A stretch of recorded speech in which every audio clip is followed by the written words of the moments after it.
오늘의 주요 뉴스입니다. 미 연준이 기준금리를 0.25%포인트 낮췄지만 동시에 내년 추가 이자 속도 조절을 시사하면서 오늘 국내 외환 주식시장이 크게 휘청였습니다. 계엄 사태 이후 정치적 불확실성으로 인해 우리 금융시장이 안정성을 찾지 못한 가운데 미국발 변수까지 맞아 충격이 가중되는 분위기입니다. 대통령 탄핵 소추안이 가결됐지만 경제 후폭풍은 여전히 진행 중입니다. 금융당국이 경기 침체를 막기 위해 금융권의 규제를 완화하고 위험 가중치 조정을 통한 기업금융 지원 대책을 내놨습니다. 더불어민주당이 이사의 주주 충실 의무를 담은 상법 개정에 속도를 내고 있는 가운데 재계와 투자자 측의 의견을 듣는 토론회를 열었습니다. 민주당은 이날 오간 의견들을 토대로 상법 개정 방향을 정한다는 방침입니다. 한미약품그룹의 경영권 분쟁이 1년째 계속되고 있습니다. 오늘 임시주주총회에서 박재현 대표이사와 신동국 이사의 해임안이 모두 부결되면서 모녀 측인 사자연합에 더욱 힘이 실리게 됐습니다.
여러분 안녕하십니까? 12월 19일 서울경제 뉴스5 시작합니다.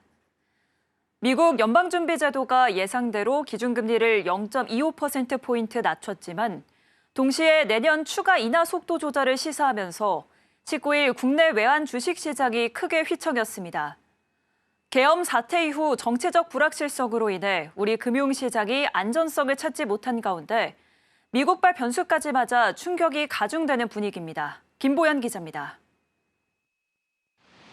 미국 연방준비제도는 현지 시간 18일 열린 연방공개시장위원회 정례회의에서 정책금리 목표 범위를 연 4.50%에서 4.75%에서 연 4.25%에서 4.50%로 0.25%포인트 낮췄습니다.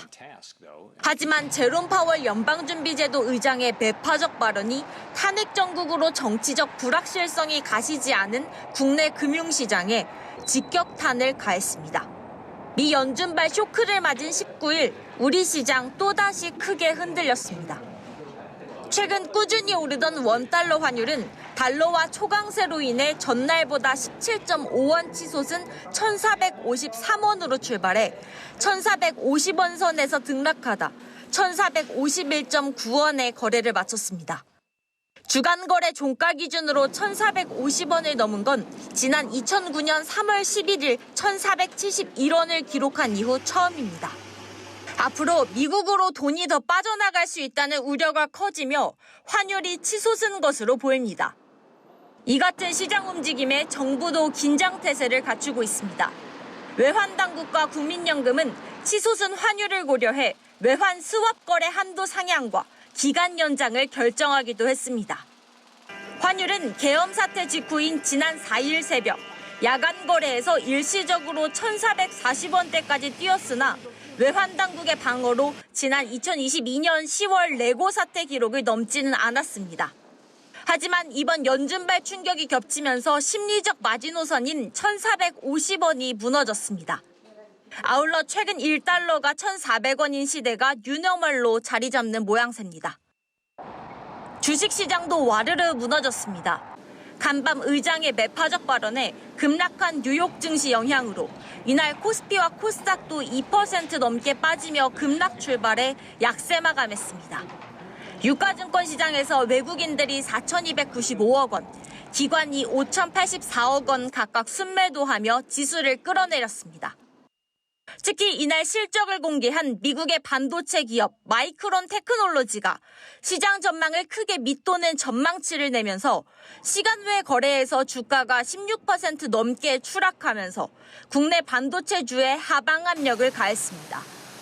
마이크론 테크놀로지와 연동된 삼성전자, SK 하이닉스 등 반도체 종목을 비롯해 LG 에너지 솔루션, 포스코 홀딩스 등 2차 전지 종목도 덩달아 약세 마감했습니다. 반면 달러로 결제 대금을 받는 HD 현대중공업은 환율 수혜주로 부각되면서 5% 넘게 나홀로 강세 마감했습니다.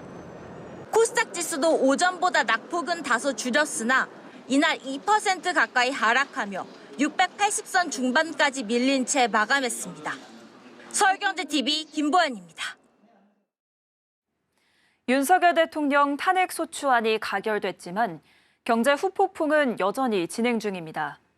금융당국이 경기 침체를 막기 위해 금융권의 규제를 완화하고 위험 가중치 조정을 통한 기업금융 지원 대책을 내놨습니다. 이현아 기자가 보도합니다. 한국은행이 오늘 보고서를 통해 우리 경제 잠재 성장률이 내년 이후 5년간 연평균 1.8% 수준까지 떨어질 수 있다는 분석을 내놨습니다. 경제 혁신 부족과 자원 배분 비효율성, 인구 구조 변화 등이 총체적으로 맞물린 전망입니다. 여기에 경제 전반적으로 탄핵 정국 이후 정치적 불확실성에 따른 시장 변동성 확대 후폭풍을 맞고 있습니다. 이에 금융당국이 심각한 경기 침체를 막기 위해 금융권 규제 완화에 나섰습니다. 대외 내외 불확실성으로 인해 앞으로의 기업 투자와 자금 조달 상황에 대한 일부 우려도 있습니다. 이럴 때일수록 정책 금융기관과 금융회사들이 적극적으로 역할을 해 주셔야 합니다. 오늘 김병환 금융위원장 주재로 열린 기업금융상황점검회의에서는 전 금융권의 건전성 부담을 줄여 기업금융 확대 지원으로 방향을 잡았습니다. 이에 따라 연말 17개 국내 은행과 8개 은행 지주사에 도입 예정된 스트레스 완충 자본 규제 도입이 내년 하반기로 연기됐고 은행권의 구조적 외환 포지션에는 환율 변동 등에 따른 시장 리스크가 위험 가중자산 산출에서 제외됩니다. 1조 5천억 규모 보험사 증권시장 안정펀드 잔여 매입 약정 금액에 대한 보험사 지급 여력 비율 위험액 반영 수준도 절반으로 하향 조정합니다. 이와 함께 국내 기업에 대한 대출 투자 관련 부담도 완화됩니다. 현재 금융회사가 벤처기업 등의 벤처펀드 등 투자조합을 출자할 경우 부과되는 위험 가중치는 400%인데 실제 투자된 자산만큼만 위험 가중치를 적용한다는 계획입니다. 이어 국내 기업이 해외 외부 신용평가 기관에서 평가받은 등급을 위험 가중치 산정에 활용할 수 있고 비금융 일반 지주회사가 채권 발행인일 때 적용된 위험 가중치가 완화됩니다. 금융당국은 이 같은 조치들을 내년 1분기까지 완료한다는 계획입니다. 서울경제TV 이현아입니다. 김병환 금융위원장이 위험 가중치 적용 기준 개선 등의 방법으로 은행권 건전성 부담을 줄여 기업금융 확대를 지원하겠다고 밝혔습니다. 김 위원장은 오늘 오전 서울 중구은행연합회에서 기업금융 상황 점검회의를 열고 KDB 산업은행, IBK 기업은행, 한국수출입은행 관계자 등과 함께 기업 자금 상황을 점검하며 금융 지원 방안을 논의했습니다. 김 위원장은 최근 대내외 여건으로 인해 기업들의 자금 조달 상황이 어려워진다는 일부 우려가 있다며 원활한 자금 공급을 위해 정부의 역할을 다하겠다고 밝혔습니다. 김 위원장은 먼저 스트레스 완충 자본 도입 연기와 위험 가중치 적용 기준 개선으로 은행권 건전성 부담을 낮춰 기업금융 확대를 지원하겠다고 말했습니다. 이어 내년도 정책금융 공급 계획에 중점 분야 대상 충분한 자금을 공급하고 미래 성장 동력인 혁신 기술과 기업에 대한 투자 지원도 확충해 나가겠다고 밝혔습니다. 금융위는 내년 기업금융 활성화를 위한 자금 공급 계획도 밝혔습니다. 산업은행을 통해 2%대 국고채 수준의 반도체 저리 대출을 공급하고 새로운 기업 지원 프로그램을 추진한다는 계획입니다. 더불어민주당이 이사의 주주 충실 의무를 담은 상법 개정에 속도를 내고 있는 가운데 재계와 투자자 측의 의견을 듣는 토론회를 열었습니다. 이재명 대표가 직접 사회를 보며 팽팽한 양측의 의견을 듣고 토론이 진행되도록 하는 역할을 맡아 관심을 끌었는데요. 김혜영 기자입니다. 더불어민주당이 오늘 국회에서 상법 개정안에 대한 토론회를 열고 재계와 투자자들의 의견을 들었습니다. 민주당은 이사의 충실 의무 대상을 주주까지 확대하는 내용을 비상장 법인까지 포함한 전체 회사에 적용하는 것을 골자로 상법 개정안을 추진하고 있습니다.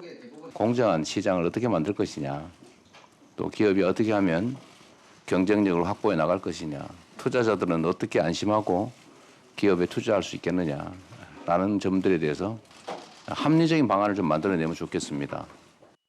이를 두고 재계는 무리한 상법 개혁이 우리 기업과 경제에 폭탄이 될 것이라며 우려하고 있습니다. 소송 남발과 해외 투기 자본의 경영권 공격 수단으로 악용될 수 있다는 겁니다. 박일준 대한상의 상근 부회장은 이사의 충실 의무가 확대되면 비상장 기업들의 상장 동기가 없어지기 때문에 주식 시장이 위축되고 결국은 기업 경영을 법원에게 맡기게 된다고 주장했습니다. 김동욱 현대차 부사장은 2019년 외국계 행동주의 펀드 엘리엇이 현대차 그룹의 경영권을 노린 사례를 들어 회사의 장기적인 미래 비전보다 배당 확대를 위한 단기적 이익 실현을 추구한 대표적인 사례라고 꼬집었습니다. 이날 토론회에 참석한 투자자 측은 상법 개정안 없이는 주주의 손해를 회복할 방법이 없으며 소액 주주들을 보호해야 오히려 한국 자본시장을 활성화할 수 있다고 주장했습니다. 명한석 참여연대 실행위원은 장기 투자자들 입장에선 주주 보호 장치가 전혀 없어서 투자하기 어려운 환경이고 그래서 외국 주식시장으로 빠져나가는 것이라고 말했습니다. 한 소액 주주는 한국장을 이탈한 투자자들을 돌아오게 하려면 경영진이 감내해야 할 만한 적정 수준의 개혁은 어림도 없다며 소액주주 보호를 위한 급진적인 법안만이 투자자 이탈을 막을 수 있다고 주장했습니다. 민주당은 이날 오간 의견들을 토대로 상법 개정 방향을 정한다는 방침입니다. 서울경제TV 김혜영입니다.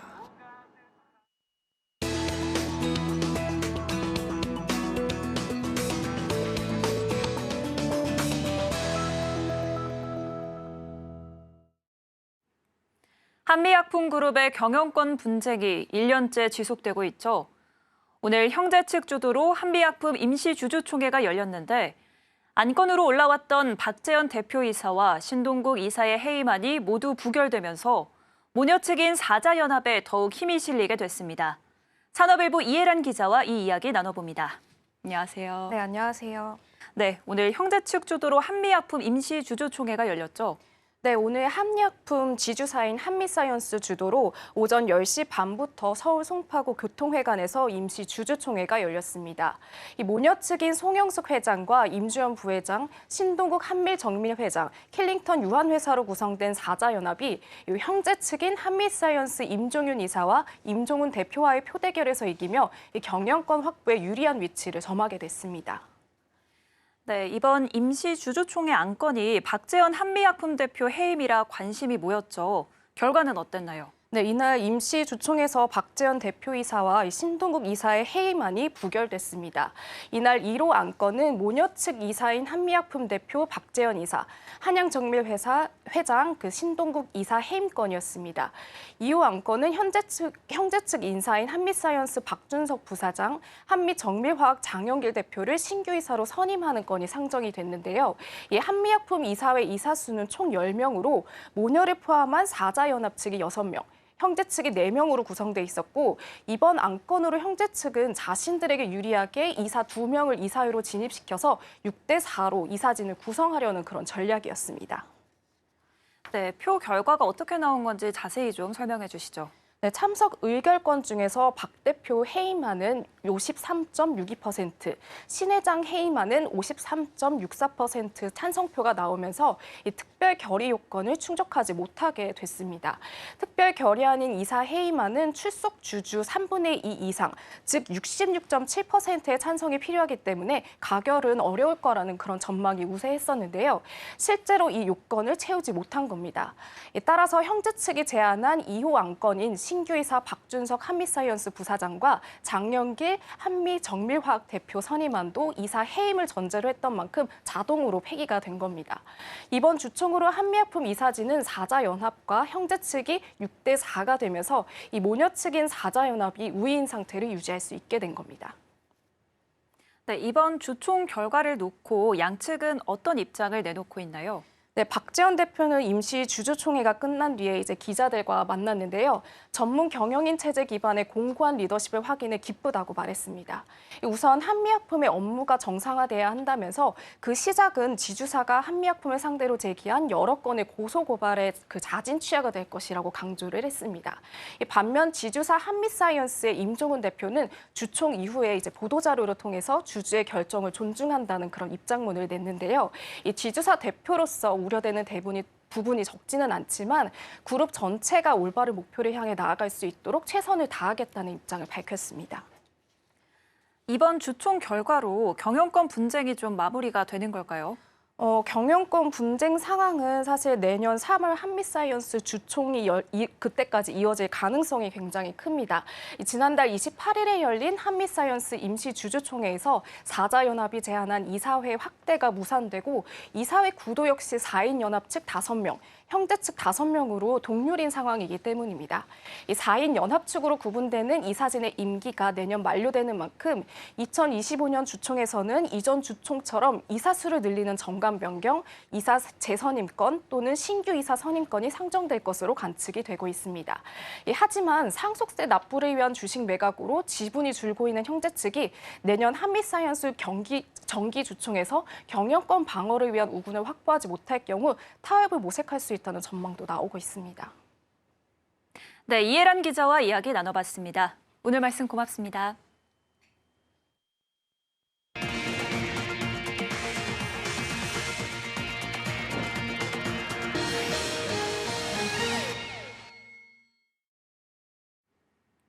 비상계엄 여파로 방산업계가 타격을 받고 있습니다. 정부는 해외 방산협력 활동을 정상적으로 진행 중이라는 입장을 내놨지만 해외 고위급 인사 방안이 취소되고 연내 타결이 유력했던 수출 계약이 연기되는 등 실제로 방산업계에 미치는 영향은 적지 않은 모습입니다. 김효진 기자입니다. 지난 9일 방위사업청 홈페이지에 올라온 언론 보도 설명. 국정 혼란 사태에 방산 수출 차질이 우려된다는 보도가 쏟아지자 방사청이 입장을 내놓은 겁니다. 방사청은 국내 상황과 관계없이 해외 방산 협력 활동은 정상적으로 진행 중이며 주요 국가와도 평상시와 같이 협력 활동을 진행하고 있다고 밝혔습니다. 하지만 실제로는 비상계엄 이후 방산 수출에 차질을 줄 만한 정황이 잇따라 발생하고 있습니다. 해외 고위 인사들의 방한 일정이 취소되고 연내 예정됐던 수출 계약이 미뤄지고 있습니다. 특히 계엄령 사태 이후 조기 귀국을 결정한 사디르 자파로프 키르기스스탄 대통령은 한국항공우주산업 방문을 앞두고 있던 상황이었습니다. 연내 협상이 유력했던 현대로템과 폴란드의 K2 전차 2차 이행 계약 체결은 해가 넘어가야 진척이 있을 거란 전망이 나오고 있습니다. 파베우 베이다 폴란드 국방부 차관은 최근 현지 기자회견에서 K2 계약 체결을 서두르는 것은 바람직하지 않다고 발언하기도 했습니다. 방산 수출은 B2G 계약이지만 논의 과정에서 G2G 협상이 필수인 만큼 컨트롤 타워인 국방부 장관 부재가 장기화되면 전반적인 신뢰도 하락으로 이어질 수 있다는 목소리가 나옵니다. 방산업계는 폴란드 초대형 잠수함 도입 프로젝트인 오르카 프로젝트, 캐나다의 잠수함 도입 프로젝트 등 굵직한 프로젝트 수주를 위해 열을 올리고 있는 상황. 방산업계는 국정 혼란 상황이 처음 겪는 사태인 만큼 상황을 주의 깊게 살피고 있는 분위기입니다. 서울경제TV 김유진입니다. 인천국제공항이 중국의 무비자 입국 정책, 단거리 해외여행 수요 증가 등에 힘입어 개항 이래 최대 실적이 기대되고 있습니다. 그런데 공항에 입점한 면세점들은 적자 행진을 이어가고 있는데요. 왜 그런 건지 이혜연 기자가 알아봤습니다. 인천공항이 코로나19 이전 수준의 회복을 넘어 개항 이래 최대 국제여객 실적과 매출을 달성할 전망입니다. 업계에서는 일본 동남아 단거리 노선의 수요가 증가하고 중국의 무비자 입국 정책 등이 주요 요인이라는 분석이 나옵니다. 인천국제공항공사는 지난 18일 올해 여객 실적을 지난해 대비 26.6% 상승한 약 7,123만 명으로 예상한다고 밝혔습니다. 매출은 2조 9,249억 원으로 예측했는데 이는 팬데믹 이전인 2019년 매출 2조 7,592억 원을 뛰어넘는 수치입니다. 내년도 국제선 여객 수요는 7,303만 명으로 관측되는 등 전망이 밝은 가운데 인천공항에 입점한 면세점들은 마냥 웃을 수 있는 상황이 아닙니다. 인천공항 전체 매출의 약 40%를 이들이 납부하는 임대료가 차지하고 있는데 정작 면세업계의 실적이 어둡기 때문. 인천공항 면세점 임대료는 여객들이 늘어나는 만큼 임대료를 추가적으로 내는 구조입니다. 최근 인천공항이 제2여객터미널 4단계 확장구역 내 면세점에 여객수가 아닌 매출액 기반 임대료를 부과하겠다고 밝혔지만 일시적인 조치입니다. 최근 큰손 중국인 관광객이 감소하고 고물가 속 실속을 찾는 소비자가 많아지면서 여행객은 늘었지만 정작 면세점에서 물건을 사는 소비자는 줄어들고 있는 겁니다. 실제 올해 3분기 면세점 4사가 나란히 적자를 기록했고 4분기엔 각 면세점별로 최대 100억 원의 적자가 예상되는 상황. 이 같은 상황에서 정부가 면세점 업계의 어려움을 지원하기 위해 나섰습니다. 기획재정부는 지난 18일 제5차 보세 판매장 제도운영위원회에서 면세점 업계의 어려움이 지속하고 있어 특허 수수료 조정 등 정부 차원의 지원이 필요하다고 밝히기도 했습니다. 2017년 개정 당시 이전보다 최대 20배 올렸던 면세점 수수료율을 코로나19 이후 한시적으로 50% 낮췄지만 엔데믹에도 면세업이 부진하자 최대 30에서 40%까지 낮추는 등 전면적인 개편에 나설 것으로 알려졌습니다. 서울경제TV 이혜연입니다. 새마을금고중앙회가 M캐피탈 인수를 결정했습니다. 부동산 프로젝트 파이낸싱 부실 여파로 유동성 경색에 빠졌던 M캐피탈은 신용등급 강등 위기에서 기사회생할 전망인데요. 이미 대규모 적자와 높은 연체율로 건전성이 악화한 새마을금고가 부실 금융사를 인수하면서 건전성 관리가 시급하다는 지적이 나옵니다. 김도화 기자의 보도입니다. 새마을금고중앙회는 어제 이사회를 열고 M캐피탈에 대한 우선 매수권 행사를 의결했습니다. 주식 매매 계약 체결과 기업 결합 신고 등을 마치면 내년 상반기 인수 작업이 마무리될 예정입니다. 중앙회는 M캐피탈 인수를 통해 사업 영역을 확장하고 종합금융 서비스를 제공할 수 있을 것으로 기대한다고 밝혔습니다. 국내 10위권 캐피털사인 M캐피탈은 산업금융과 기업금융을 위주로 하는 여신 전문 금융회사입니다. 중앙회는 지난 2020년 M캐피탈을 인수하기 위해 결성된 사모펀드에 유한 책임 사원으로 출자하면서 지분 98%가량을 우선 매수할 수 있는 권리인 우선 매수권을 확보했습니다.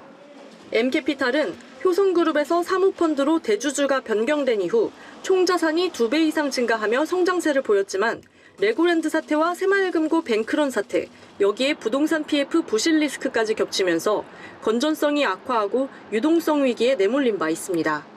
중앙회는 유동성 위기에 처한 M캐피탈을 인수하기에 앞서 우선 매수권 행사 가격을 기존 PBR 1.2배에서 1배 수준으로 조정했습니다. 이에 따라 우선 매수권 행사 가격은 약 4,670억 원으로 결정될 전망입니다. 이번 인수가 성사되면 M캐피탈은 신용등급 방어와 유동성 고비를 넘길 수 있을 것으로 보입니다. 다만 적자 늪에 빠진 중앙회의 경우 어려운 시기에 부실금융사를 품으면서 건전성이 더욱 악화할 수 있다는 우려의 목소리가 나옵니다. 올해 3분기 말 기준 전국 지역금고 1,282개의 경영실태 평가 결과 취약등급인 4등급과 위험등급인 5등급을 받은 금고는 총 131개에 달합니다. 연체율 역시 올 상반기 기준 7.24%로 지난해 말보다 2%포인트 넘게 상승했습니다. 일부 지역의 고정 이하 여신 비율은 금융당국 권고치인 8%를 넘은 상황입니다. 사업을 확대하는 측면에서 분명히 이제 긍정적인 측면도 있긴 하지만은 요즘같이 이렇게 좀 상당히 이제 경기가 불확실성이 커진 상황에서 자칫 새마을금고의 어떤 부실이 좀 심화되지 않을까 하는 우려는 계속 남아있을 것 같습니다. 서울경제TV 김도아입니다. 고양특례시가 지난 17일 고양경제자유구역 지정 및 투자유치 활성화 협력을 위해 경기도 외국인 투자기업협의회와 업무 협약을 체결했습니다. 경기도 외국인 투자기업협의회는 외국인 투자기업 간의 교류를 활성화시켜 건전한 경영환경 발전을 도모하고 경기도 내 3,800여 개 외국인 투자기업의 경영애로 해소, 외국인 투자 환경 개선, 투자 유치 지원을 위해 경기도 외국인 투자기업 지원센터를 운영하고 있습니다. 이동환 시장은 고양시는 공항과의 접근성, 우수 인재 확보, 생활 여건 등 기업이 일하기 좋은 조건을 갖추고 있는 도시라며 여러 외국인 투자 기업이 고양시에 관심을 갖고 투자할 수 있도록 지원을 요청드린다고 말했습니다. 고양시는 약 534만 평 규모의 자족도시 경제 자유구역 추진과 함께 4차 산업혁명의 핵심 산업인 바이오 메디컬, 미디어 콘텐츠 융합산업 등 첨단 기술 산업 중심으로 발전시킬 예정이라고 밝혔습니다. 서울경제 뉴스5, 저희가 준비한 소식은 여기까지입니다. 시청해주신 여러분 고맙습니다.